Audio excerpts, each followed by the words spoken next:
siempre va a entrar una arteria y siempre va a salir una vena. Y recuerden que dentro del tejido las arterias empiezan a ramificar.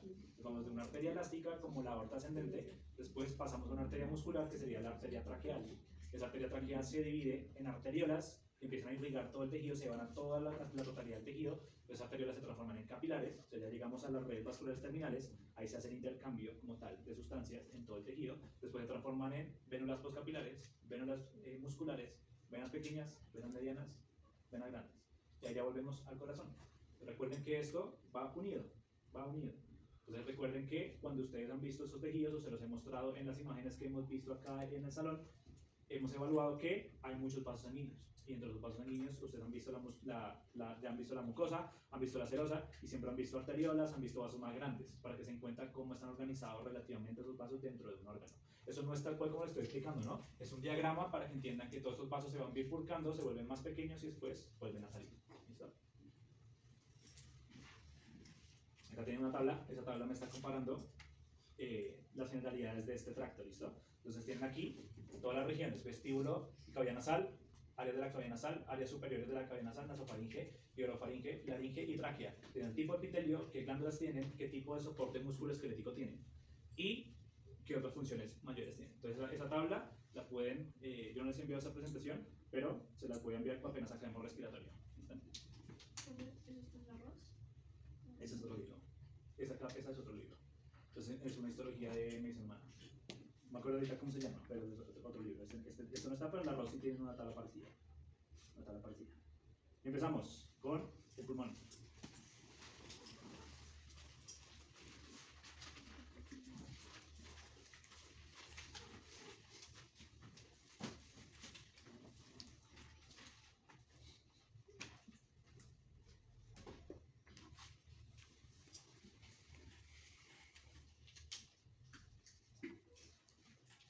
Entonces, ¿dónde empieza el pulmón? Desde la carina hasta los alveolos.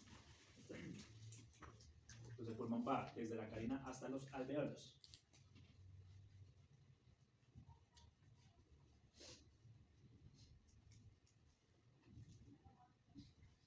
Desde la carina hasta los alveolos. ¿Han visto un pulmón en anatomía? ¿Completo o abierto? ¿No han visto cómo se ven los bronquios y cómo se empiezan a bifurcar? ¿No? Si alguna vez tienen curiosidad pueden ir a la carnicería y pidan un pedacito. No sé si les guste, personalmente me parece que sabe muy feo, pero si les gusta, lo pueden después cocinar, pero también pueden comprar un pedacito de ojo.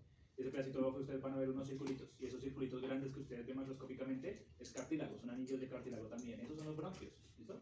Son los bronquios. Entonces recuerda, acá vamos a ver una cantidad de estructuras que ya se van volviendo de nuevo, como si fueran los vasos sanguíneos, de uno muy grande a uno muy pequeño. Solamente que acá vamos a ir de bronquios a bronquiolos y después alveolos. Entonces primero, vamos a tener estos. Un segundo. Vamos a tener estos de acá, que se llaman los bronquios primarios. Entonces vamos a tener dos bronquios primarios, cada uno va a ir hacia un pulmón. Tenemos dos bronquios primarios, cada uno va a ir hacia un pulmón.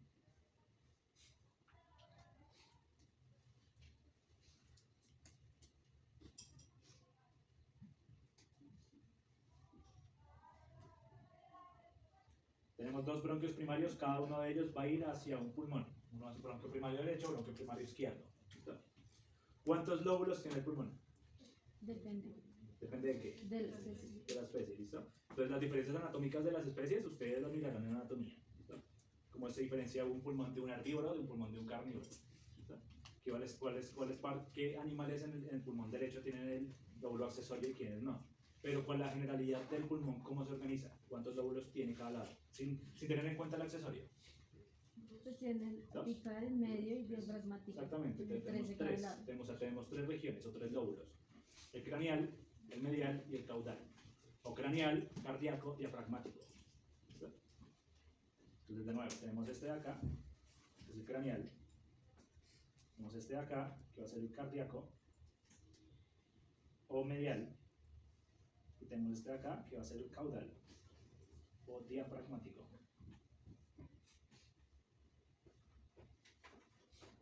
Tenemos craneal, cardíaco, medial y tenemos el diafragmático o caudal.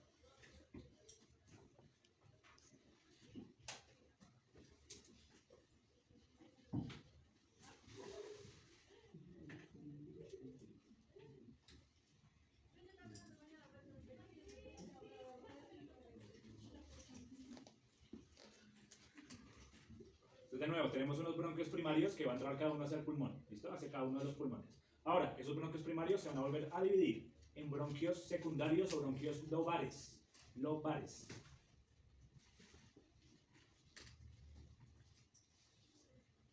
Se llaman bronquios secundarios o bronquios lobares.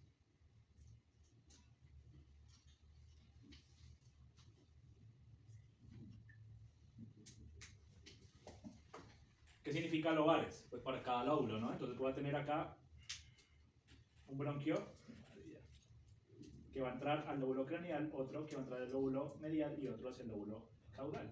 Por eso les expliqué los lóbulos. Se llaman bronquios secundarios o bronquios lobares porque cada uno va a ir a un lóbulo del pulmón. ¿Listo?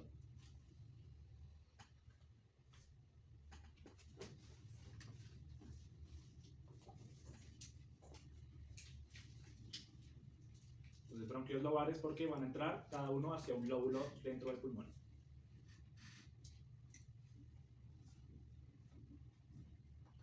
Y finalmente, ¿qué va a pasar? Esos bronquios secundarios se dividen y se vuelven a dividir en bronquios terciarios. Los bronquios terciarios van a empezar a ocupar todo el lóbulo en donde están. ¿Sí? Van a irse a todo el lóbulo.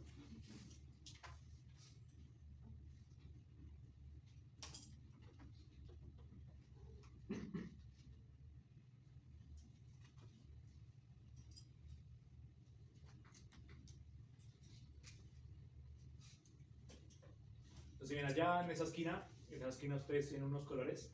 Los que se ven verdes son los primarios, los que se ven azules son los secundarios, los que se ven amarillos y rojos son los terciarios. Entonces, miren, va volviéndose de un bronquio más grande a cada vez un bronquio más chiquito, pero van a llegar a la totalidad del pulmón.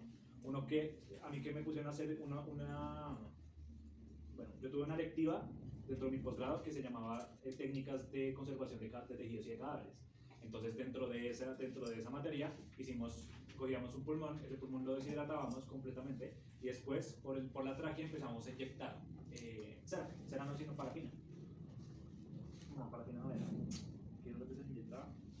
Se coloca un polímero. ¿Ese polímero qué hace? Entonces entraba el polímero por toda la tráquea, llegaba a los bronquios y ocupaba todos los bronquiolos. Entonces esa luz que antes estaba vacía quedaba llena de polímero. Cuando ya ese polímero se secaba, cogíamos ese pulmón, lo colocábamos en ácido sulfúrico y el pulmón se deshacía, todo el tejido blando se deshacía. Entonces, ¿qué quedaba solamente? Eso allá. Entonces uno cogía y sacaba el polímero después del ácido sulfúrico y quedaba todo el árbol y todos los bronquios dentro del pulmón. Y se veía bien bonito cómo se ve todo ese árbol dentro de cada parte. Porque es importante que ustedes conozcan esto más adelante.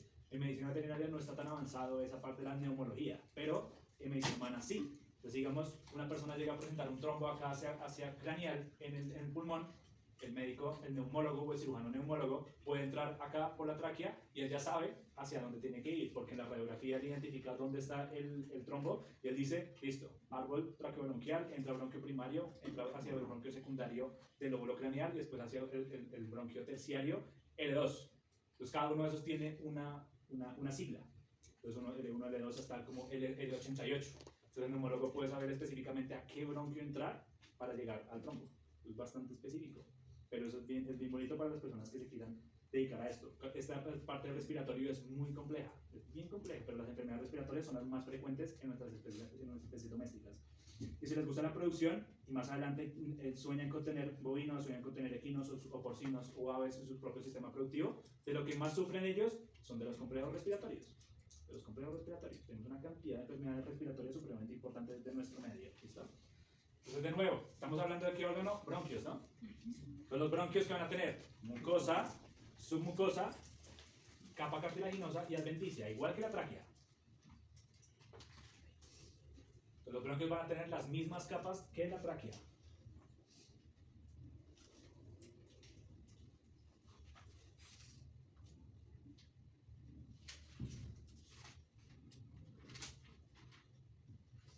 Vamos a tener las mismas capas que la tráquea.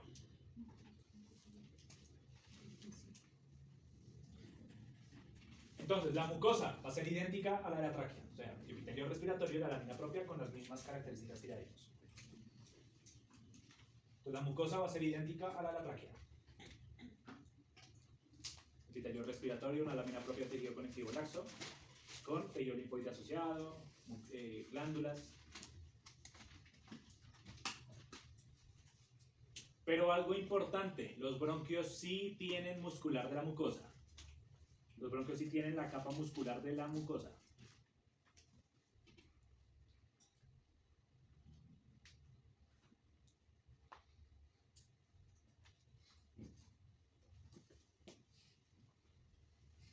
Los bronquios sí tienen la capa muscular de la mucosa.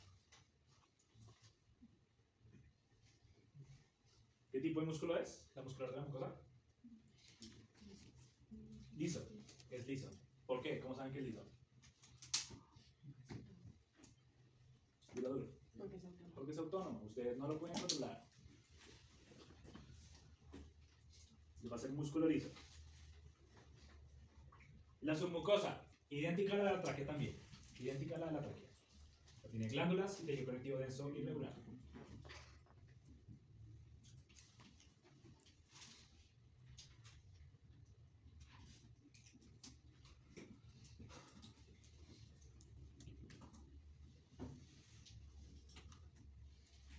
Es igual a la tráquea. Tejido conectivo denso irregular, glándulas, lo mismo. Lo mismo.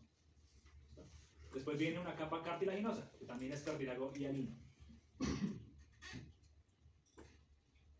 Una capa cartilaginosa que también es cartílago hialino.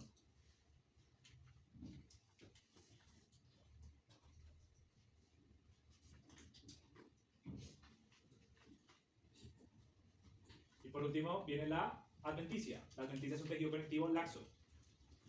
Lo mismo que la tráquea.